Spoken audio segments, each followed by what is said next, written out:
You said.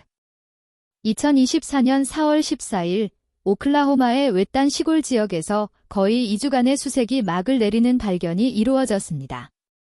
법 집행관들은 3월 30일에 실종된 두 여성, 베로니카 버틀러와 질리언 켈리의 시신이 담긴 상업용 냉동고를 발견했습니다. 수색은 가족들이 실종 신고를 한 후에 시작되었습니다. 수사관들은 첫 번째 단서를 따라 캔자스 국경 근처의 뒷길로 갔고 그곳에서 베로니카의 파란색 기아 자동차가 길가에 주차된 것을 발견했습니다. 문은 닫혀 있었지만 내부는 흐트러져 있었습니다. 근처에서 경찰관들은 그녀의 안경과 손잡이가 손상된 망치를 발견했습니다. 아스팔트와 차량 내부 모두에서 혈흔이 발견되었습니다. 이어진 수색 작전은 차량 위치를 중심으로 반경 수마일에 걸쳐 이루어졌습니다. 드론, K9 부대, 중장비, 자원봉사자들이 모두 동원되었습니다. 마침내 비버 카운티의 한 개인 농장에서 신호가 추적되었습니다. 수사관들은 3월 29일 테드 컬럼이라는 남자가 나무를 베고 건설 폐기물을 묻을 계획이라고 주장하며 그 부지를 임대했다는 사실을 알게 되었습니다. 이로 인해 그는 주목받지 않고 기계를 작동하고 활동을 수행할 수 있었습니다. 당국이 농장에 도착했을 때 그들은 즉시 시신이 발견된 뒤집힌 흙더미를 발견했습니다. 희생자들의 소유인 옷가지에서 혈흔이 발견되었습니다. 근처에는 칼, 어두운 색 후드티, 청바지, 신발이 모두 피로 물들어 있었습니다. 같은 날, 수사관들은 우발적인 실종 가능성을 배제하고 사건을 주 수사국에 넘겼습니다. 이제 시급한 질문은 누가 왜 이 황량한 시골 한복판에서 이토록 계획적인 처형을 연출했는가 하는 것이었습니다. 문제의 아침, 베로니카 버틀러는 주말 방문 예약을 위해 아들들을 데리러 캔자스주 허가턴을 떠났습니다. 토요일은 법원이 지정한 만남의 날이었습니다. 그녀는 지역 목사의 아내인 질리언 켈리와 동행했습니다. 그들의 경로는 허가턴에서 인근 오클라호마주 에이바의 주유소까지 미리 정해져 있었고 그곳에서 친할머니가 아이들을 건네주기로 되어 있었습니다.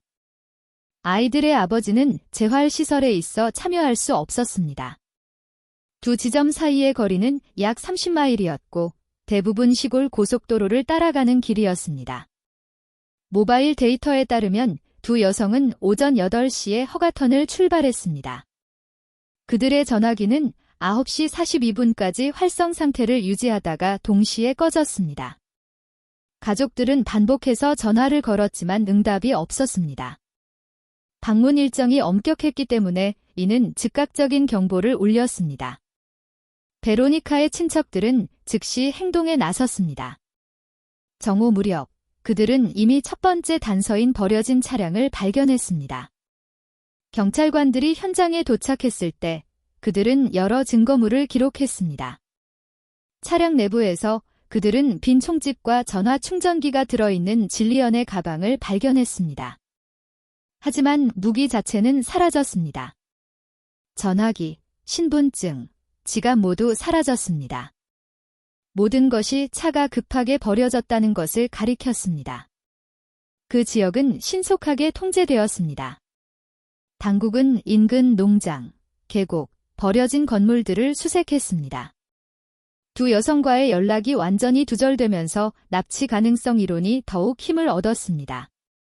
그러나 목격자나 시신이 발견되지 않아 사건은 교착 상태에 빠졌습니다. 실종 소식은 언론에 보도되어 빠르게 퍼져나갔습니다. 지역 주민, 교회단체, 옹호단체들이 수색에 동참했습니다.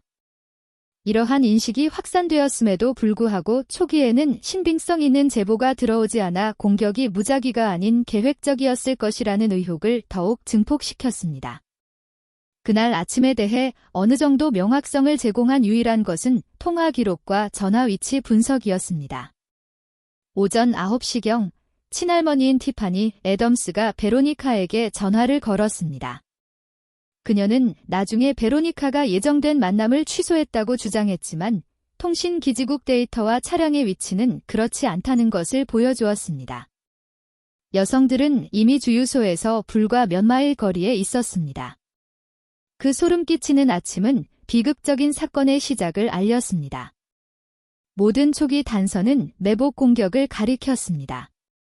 베로니카 클레어 버틀러는 1997년 2월 28일 캔자스주 허가턴에서 태어났습니다. 그녀의 부모인 클린턴과 아만다는 결국 헤어져 각자 새로운 가정을 꾸렸습니다.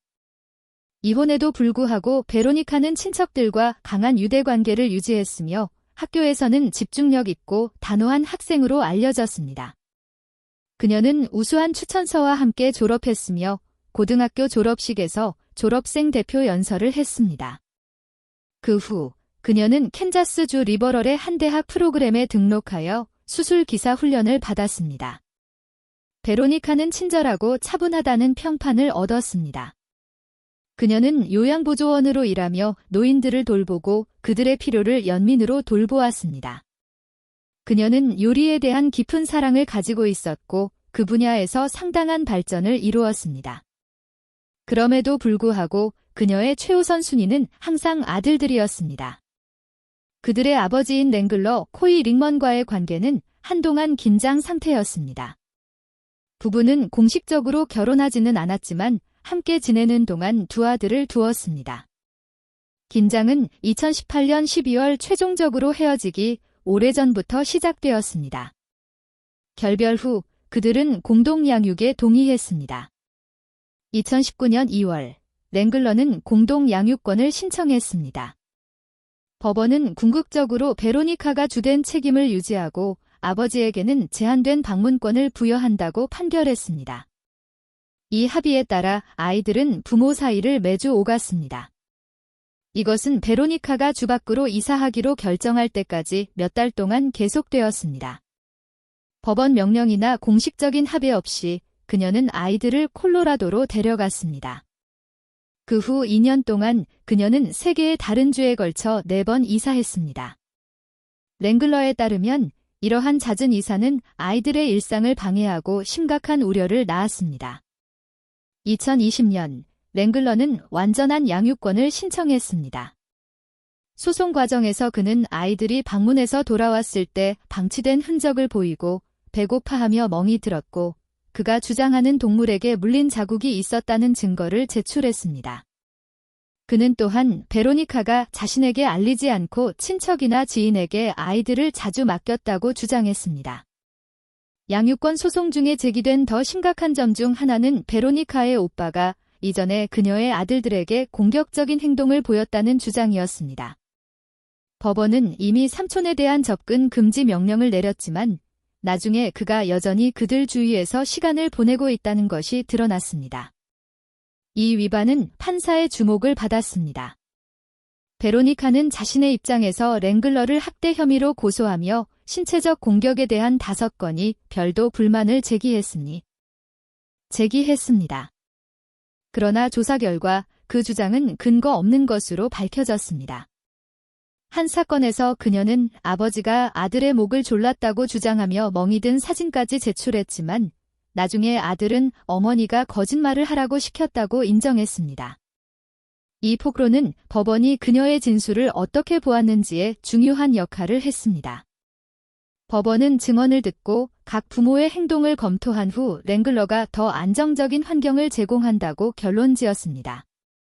베로니카는 양육과 관련하여 신뢰할 수 없으며 정보를 자주 숨기고 조종적인 전술을 사용하는 것으로 간주되었습니다. 그 결과 법원은 그녀의 접근을 토요일에 열리는 주 1회의 감독된 방문으로 줄이고 제3자가 감독하도록 했습니다. 양육권을 잃는 것은 베로니카에게 큰 타격이었습니다.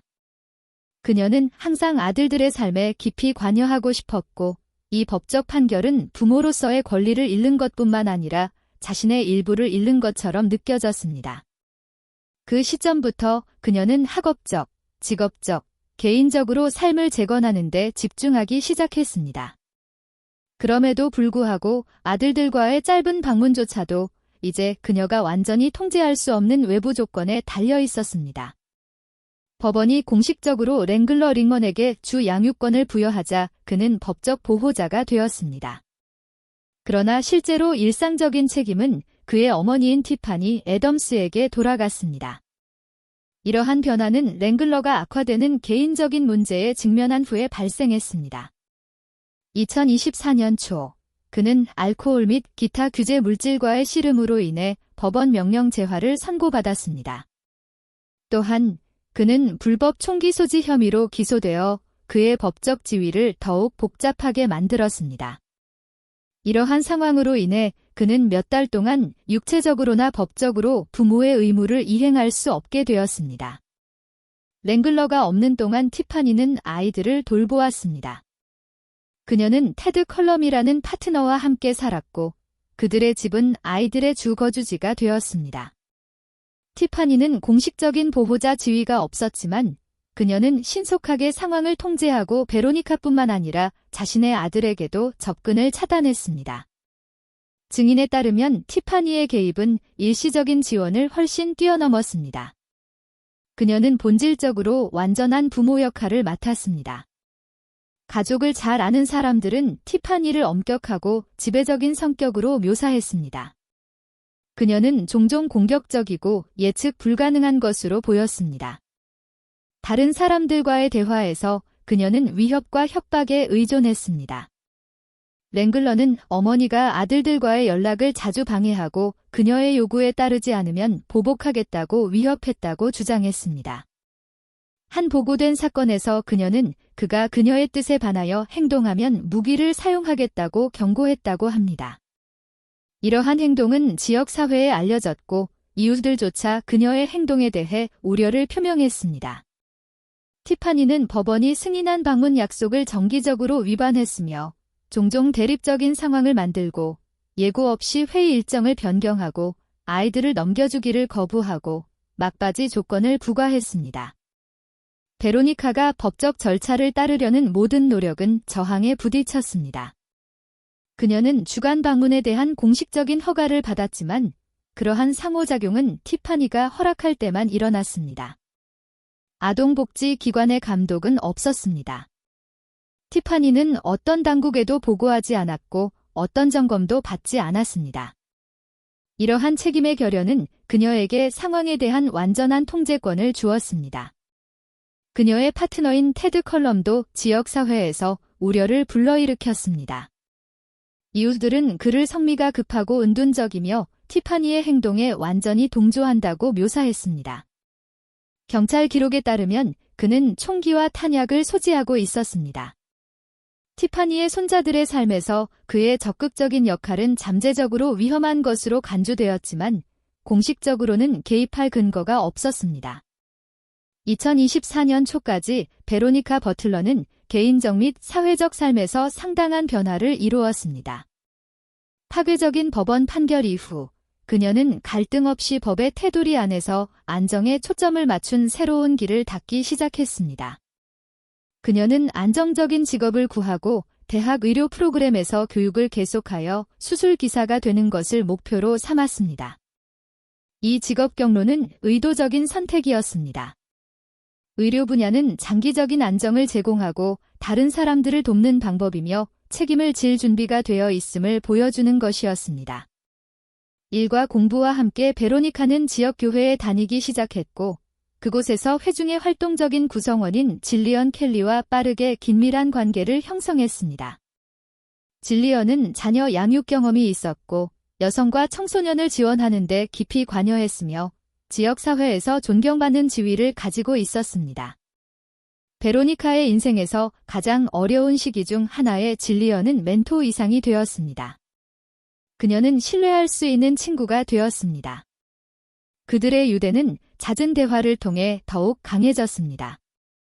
질리언은 개인적인 조언, 정서적 지원을 제공하고 베로니카가 정신적 균형을 되찾는 데 도움을 주었습니다. 그러나 그녀의 관여는 우정을 넘어섰습니다. 그녀는 법률 문제를 돕고 서류를 검토하고 변호사와 상의하여 베로니카가 부모의 권리를 되찾는 합법적인 절차를 안내했습니다. 그녀는 사건에 직접 개입하지는 않았지만 그녀의 지원은 베로니카가 침착하고 집중하는 데 도움이 되었습니다. 이러한 배경 속에서 2024년 3월 베로니카는 방문권을 확대해달라는 청원서를 법원에 제출했습니다. 그녀는 방문 중 의무적인 감독을 철회하고 기간 연장을 요청했습니다. 그녀의 요청은 그녀의 삶의 긍정적인 변화와 새로운 사건의 부재에 대한 문서로 뒷받침되었습니다. 그녀는 고용주와 대학 강사의 추천서를 포함했습니다. 법원은 또한 아이들 아버지의 삶에 쌓이는 문제라는 또 다른 중요한 요소를 고려했습니다. 당시 랭글러 링먼은 불법 총기 소지 혐의로 체포되고 약물 의존증이 재발한 후 의무 재활 명령을 받았습니다. 그는 서류상으로는 여전히 법적 보호자였지만 실제로는 더 이상 부모의 책임을 이행할 수 없었습니다. 법원 심리가 2024년 4월 17일로 예정되었습니다. 판사는 베로니카의 청원서를 검토하고 그녀의 방문권을 조정할 수 있는지 결정할 예정이었습니다. 전망은 조심스럽게 낙관적이었습니다. 베로니카의 변호사는 그녀의 부모 권한의 부분적인 회복을 뒷받침하는 상당한 이유를 지적했습니다.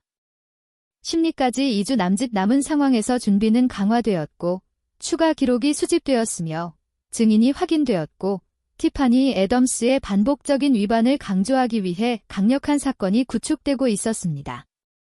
베로니카는 이것이 상황을 반전시키고 아들들과 의미 있는 관계를 재정립할 기회라는 것을 이해했습니다. 그녀는 이전 법원 판결의 모든 조건을 엄격하게 준수했으며 사회복. 2024년 초봄까지 베로니카는 삶의 주요 영역에 대한 통제권을 되찾았을 뿐만 아니라 어머니로서의 역할을 되찾기 위한 구체적인 조치를 취했습니다. 다가오는 법원 날짜는 그녀의 부모 지위를 공식적으로 회복시킬 수 있는 중추적인 순간이 될 예정이었습니다. 그러나 그 희망은 곧 산산조각이 날 것이었습니다. 프로토콜에서 첫 번째 이탈은 베로니카의 다음 예정된 방문일에 발생했습니다. 법원이 지정한 감독관인 셰릴은 예기치 않게 자리를 비웠습니다. 나중에 조사한 결과 셰릴은 시간이 있었고 휴가를 낼 의도가 없었던 것으로 밝혀졌습니다. 그러나 방문 직전에 그녀는 아이들의 친할머니로부터 직접 전화를 받았습니다. 티파니는 셰릴에게 앞으로 몇 주 동안 자신의 도움이 필요하지 않을 것이라고 주장하며 일시적으로 직무에서 물러나도록 개인적으로 설득했습니다. 그녀는 구체적인 이유를 제시하지 않고 일시적인 일정 간소화를 막연하게 언급했습니다. 셰릴은 이것을 법적 보호자의 통지로 받아들이고 자세한 내용을 묻지 않았습니다. 나중에 이 조치가 계획적이었다는 것이 분명해졌습니다. 그 결과 3월 30일 베로니카의 방문은 대체 계획에 따라 준비되었습니다. 그녀는 다른 관찰자와 동행할 예정이었습니다. 그 역할은 질리언 켈리가 맡았습니다. 기술적으로 모든 당사자가 정보를 받았다면 대체는 공식적인 지침을 위반하지 않았습니다. 공식적인 위반은 기록되지 않았지만 상황은 취약한 것으로 판명되었습니다. 계획 자체는 간단했습니다.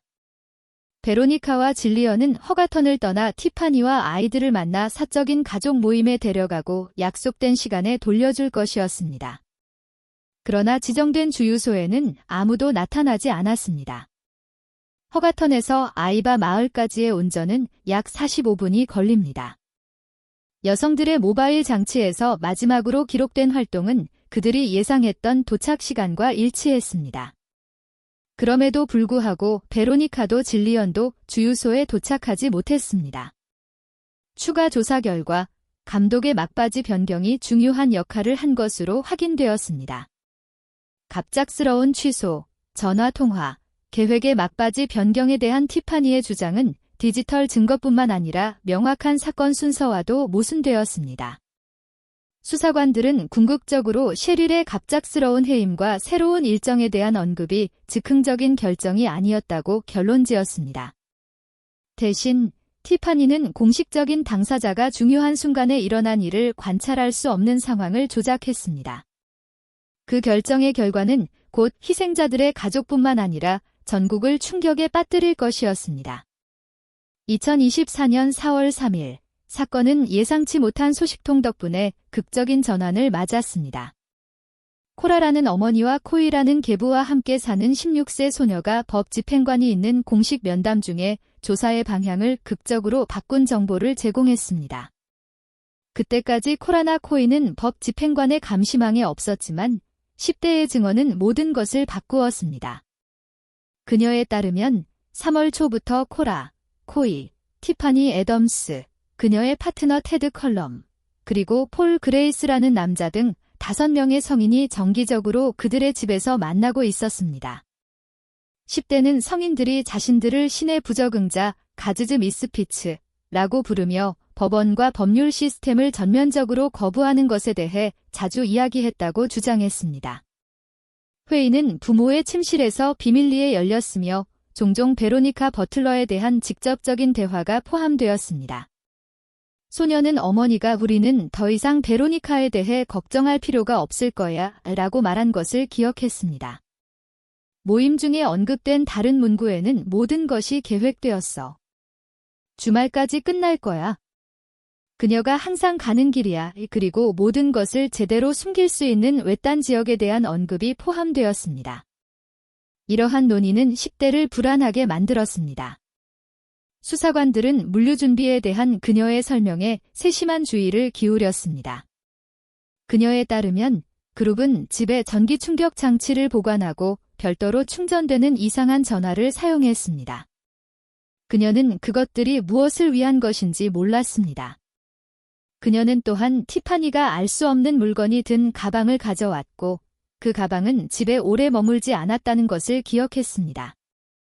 베로니카와 질리언이 사라진 날 10대는 일찍 일어났지만 성인들은 이미 떠났다고 말했습니다. 그들은 정오경에 긴장된 모습으로 돌아왔습니다. 코라는 딸에게 아무런 설명도 없이 즉시 흰색 픽업 트럭 내부를 청소하라고 지시했습니다.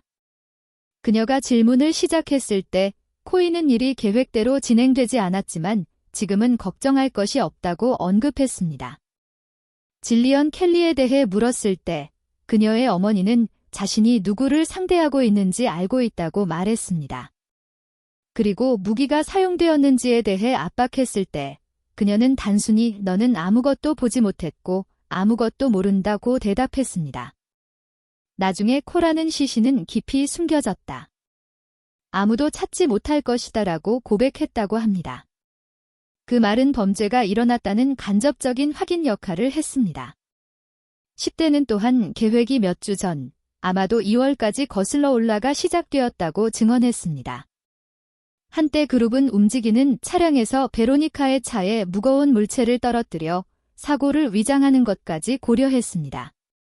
그날 베로니카가 집에 머물렀기 때문에 그 계획은 실행되지 않았습니다. 그럼에도 불구하고 그러한 논의가 있었다는 사실 자체는 그녀를 해치려는 의도가 실종되기 오래전부터 있었다는 것을 확인시켜 주었습니다. 특히 티파니가 음모에서 한 역할에 초점이 맞춰졌습니다. 10대에 따르면 티파니가 회의를 시작했으며 베로니카가 아이들을 해치고 있고 어머니가 될 권리가 없다고 주장했습니다. 그녀는 손자들을 구하기 위해 다른 사람들에게 조치를 취하도록 강력하게 압력을 가했습니다. 그리고 코라, 코이, 테드 등 다른 모든 성인들은 저항 없이 동의했습니다.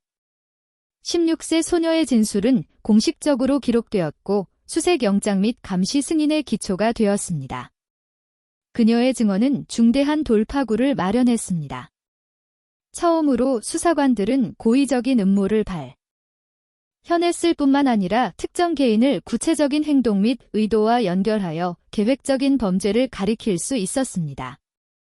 소녀는 그룹의 활동에 참여하지 않았지만 그녀의 설명은 계획 뒤의 타임라인과 논리를 푸는 열쇠가 되었습니다. 그녀의 폭로는 조사의 다음 단계를 위한 기초가 되었습니다. 베로니카 버틀러와 질리언 켈리를 강제로 제거하려는 계획적인 계획은 완전히 실행되었습니다. 매복은 베로니카가 아들들과의 주말 방문을 위해 자주 이용하는 시골 뒷길에 설치되었습니다. 그룹의 구성원들은 외딴 길 구간을 미리 선택하고 용의자 중 한 명의 차량을 그 위치로 가져왔습니다. 나중에 얻은 자백에 따르면 그룹은 의도적으로 도로를 막아 베로니카가 평소 경로에서 덜 다니는 길로 우회하도록 강요했습니다.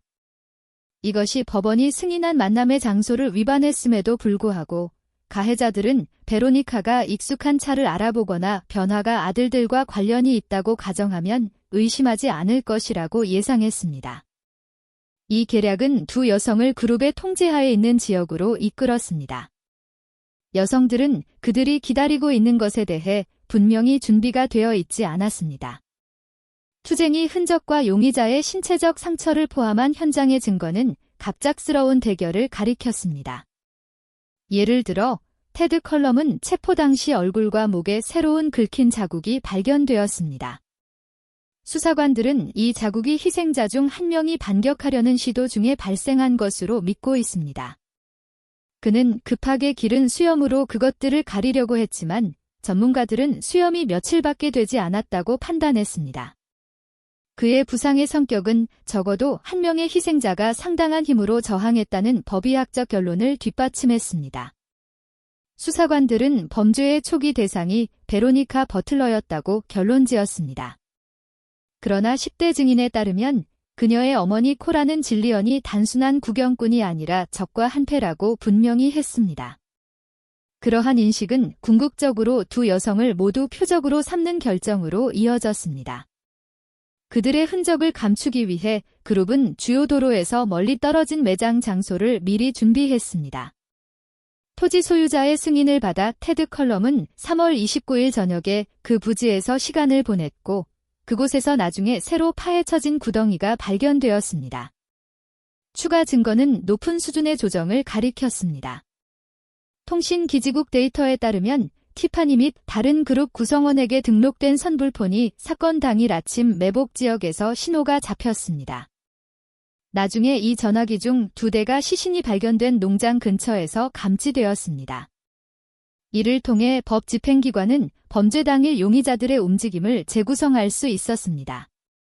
수사관들은 코라와 코이의 픽업 트럭이 희생자들을 수송하는 데 사용되었다고 믿고 있습니다. 그들의 집에서 발견된 물품에는 혈흔으로 추정되는 어두운 얼룩이 있는 옷과 검은색 칼, 그리고 목격자 설명과 일치하는 다른 의복이 포함되었습니다. 범죄의 가능한 동기는 개인적인 원한, 진행 중인 양육권 소송에서 베로니카를 제거하려는 욕구, 그리고 그녀의 이야기가 법정에서 힘을 얻을 것이라는 두려움이었습니다.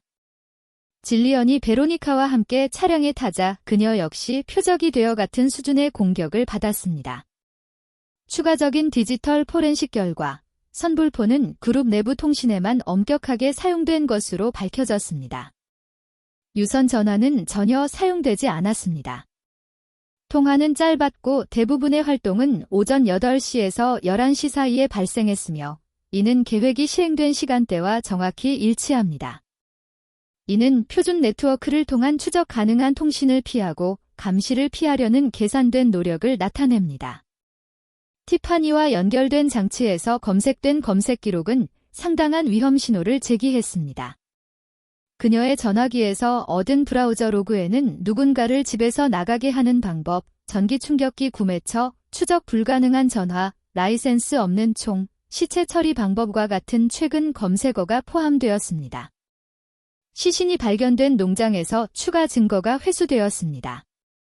법의학 분석 결과 매장 장소에서 혈액이 발견되었으며 DNA는 베로니카와 질리언 모두와 일치했고 테드 컬럼과 폴 그레이스와 연결된 생물학적 흔적도 있었습니다.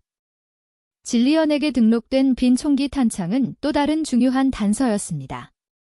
그녀는 지역 사회에서의 역할 때문에 합법적으로 무기를 소지할 수 있는 면허가 있었기 때문에 수사관들은 그녀가 공격 중에 자신을 방어하려고 시도했지만 제 시간에 무기에 닿지 못했거나 공격의 첫 순간에 무기를 빼앗겼을 수 있다고 믿고 있습니다. 차량에서 발견된 발자국은 두 여성의 것이 아니었습니다. 부츠 밑창의 흙 샘플은 시신이 나중에 발견된 땅과 일치했습니다. 질리언의 DNA와 일치하는 머리카락 가닥도 트렁크 안감에서 발견되었습니다. 이러한 발견은 공식적인 형사기소의 기초를 형성했습니다. 기술적 및 생물학적 증거는 베로니카와 질리언의 납치, 고리 및 제거가 세심하게 사전 계획되었음을 확인했습니다. 그룹은 폐쇄된 통신 시스템을 사용했으며 증거를 파괴하려는 의식적인 노력을 기울였습니다. 2024년 4월 13일 법 집행기관은 베로니카 버틀러와 질리언 켈리의 실종 및 사망에 연루된 혐의로 54세의 티파니 애덤스, 그녀의 파트너인 43세의 테드 컬럼, 44세의 코라 톰블리, 그녀의 사실혼 남편인 50세의 콜 톰블리, 그리고 나중에 나이가 확인된 폴 그레이스 등 5명을 체포했다고 발표했습니다. 모두 텍사스 카운티 교도소에 수감되었으며 납치, 이중살인, 범죄 공모 혐의로 기소되었습니다. 테드 컬럼의 거주지를 수색하는 동안 경찰관들은 폭력적인 행동을 준비했음을 나타내는 물품을 회수했습니다. 여기에는 반자동 산탄총, 탄약, 방탄조끼, 그리고 손전등, 장갑, 케이블 타이, 갈아입을 옷이 들어있는 비상 가방이 포함되었습니다. 범행 후 도주할 계획이 있었음을 시사하는 다액의 현금도 발견되었습니다. 다른 용의자들의 집을 수색한 결과 모바일 기기, 서류, 얼룩진 옷, 시신은닉에 사용된 물품들이 나왔습니다. 수사관들은 적어도 2명의 용의자가 매장에 참여했으며 다른 용의자들은 운송, 조정 및 통신을 담당했다고 판단했습니다. 이러한 결론은 이미 확보된 물리적 증거에 의해 뒷받침되었습니다.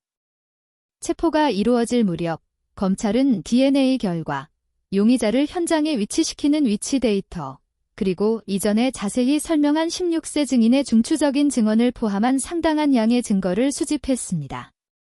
사건의 중요성을 감안하여 검찰은 계획적인 1급 살인을 포함한 최고 형사 범주에 따라 기소를 진행했습니다. 초기 신문에서 티파니 애덤스는 모든 연루를 부인하며 여성들의 행방을 모르고 실종 당일 그들을 보지 못했다고 주장했습니다. 그러나 그녀의 진술은 검찰의 사건과 모순되었습니다. 더욱이 증거의 압박 속에서 용의자 중 한 명인 폴 그레이스는 자신의 역할을 인정하고 수사에 협조하기로 동의했습니다. 핵심 인물 중 한 명인 코이는 이전에 불법 총기 소지 혐의로 조사를 받은 적이 있습니다.